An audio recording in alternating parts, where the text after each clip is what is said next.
MMTV, the New Generation Global Network, Movax Media.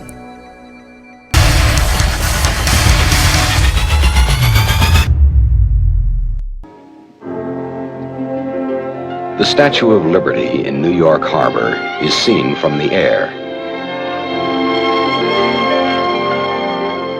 Flying to America, to New York and Washington, are the Prime Minister of Uganda, Miltone Obote, the Secretary General of the Uganda People's Congress, John Kakonge,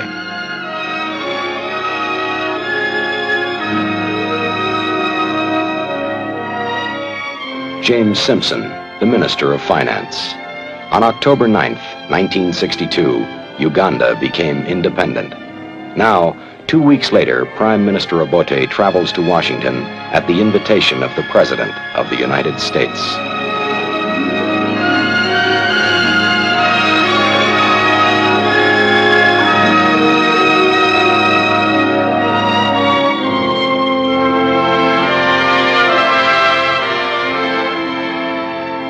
Washington, capital of a union of 50 states. 50 states stretching from the Atlantic to the Pacific Ocean, welcomes the Prime Minister of the new African nation, making his first trip abroad since his country gained independence.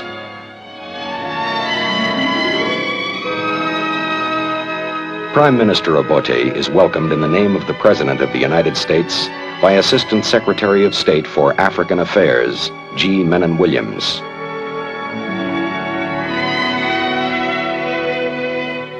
Also traveling with the Premier are Uganda's Minister of Justice, Grace Ibingira, and Uganda's representative at the United Nations, Apollo Kironde.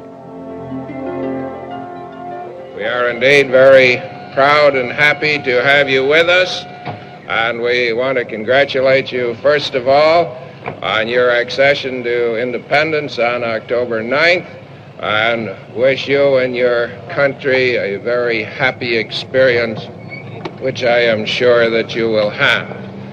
As you know, the United States has close to 200 years of independence, and during all of that time, we have supported the principle of self-determination, which you yourself have recognized in order to achieve your independence. I'm very glad indeed that the President of the United States sent to me his very kind wishes during our celebrations. And indeed, I'm very glad indeed that he also took the opportunity to invite me to come to Washington. In Washington, all affairs of state center on the White House. This is where the Chief Executive of the United States has his office and his residence. It is here that President Kennedy receives Prime Minister Obote as a leader of the new Africa.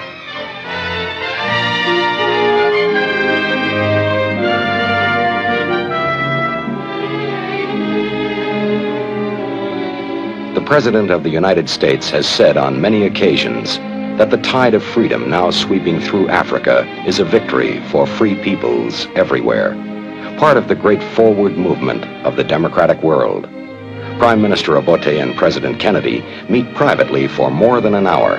They discuss the future of Uganda. They discuss political and economic problems.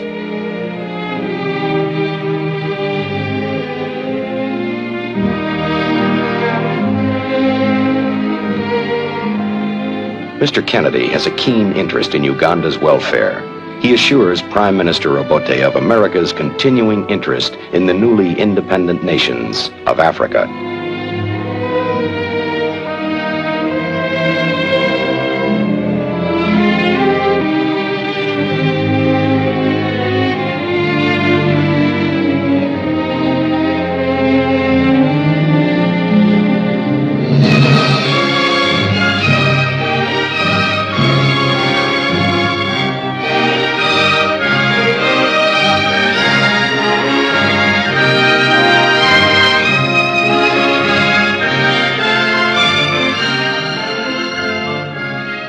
At this historic mansion, facing the White House, the Prime Minister is the guest of the American government.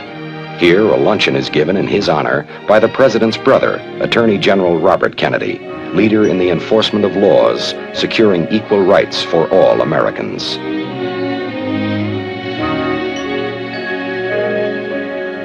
At the official residence, Premier Obote and his party meet with the representatives of the press. The Prime Minister tells the American reporters that the most urgent task for Uganda is to build more schools, homes, and roads, develop agriculture and industry. He also describes the natural beauty of his country, the Great Lakes and rivers, Lake Victoria and the Nile.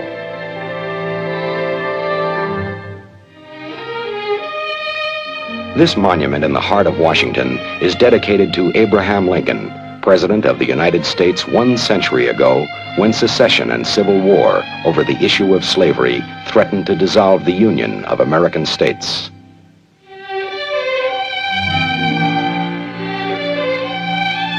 He is remembered as the savior of the Union, the great emancipator, the champion of freedom. The sculptured face of Abraham Lincoln looks out over the capital of this nation he summoned to the cause of freedom 100 years ago.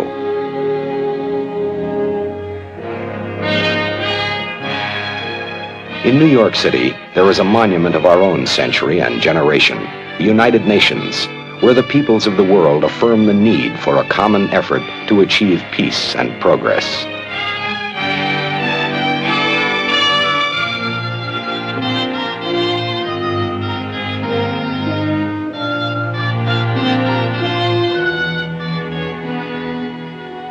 On October 25th, Uganda becomes the 110th member of the United Nations.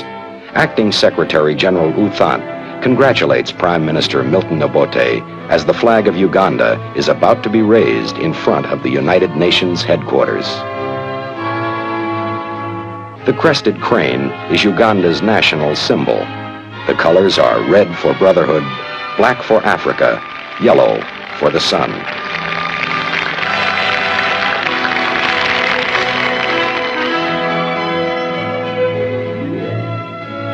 Representatives from every member state come to congratulate the Prime Minister of Uganda and his delegation.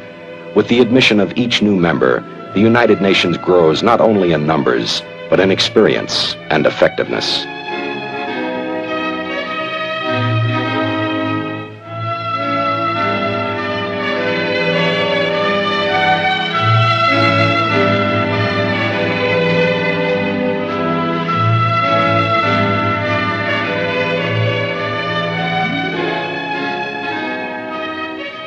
As one looks over the vast hall of the General Assembly, where Uganda has now taken its seat, there is added meaning in the opening words of the Charter. We, the peoples of the United Nations, determined to save succeeding generations from the scourge of war, to reaffirm faith in fundamental human rights, in the dignity and worth of the human person, in the equal rights of men and women, and of nations large and small. I now take pleasure in inviting the Prime Minister of Uganda to make a statement.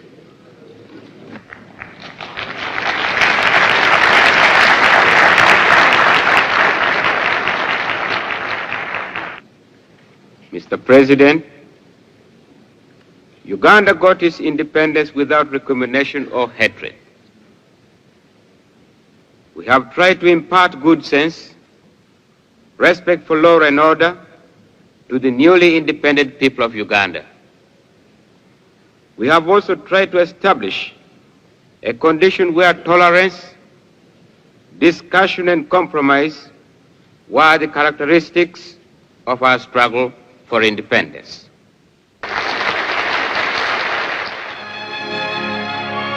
To those who welcomed him in New York and Washington, Prime Minister Obote said, "We come to you with a big heart. We know that we have many friends."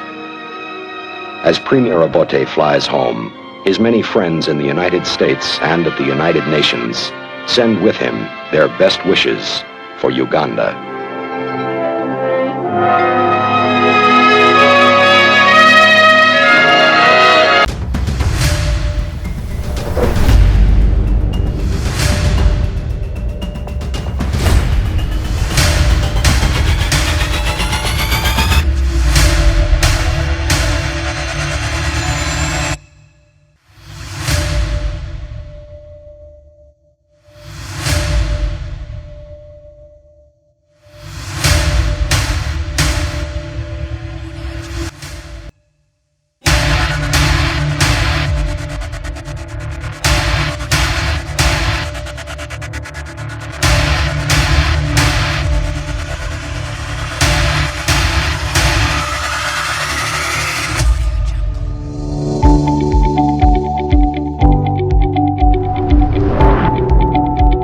MMTV,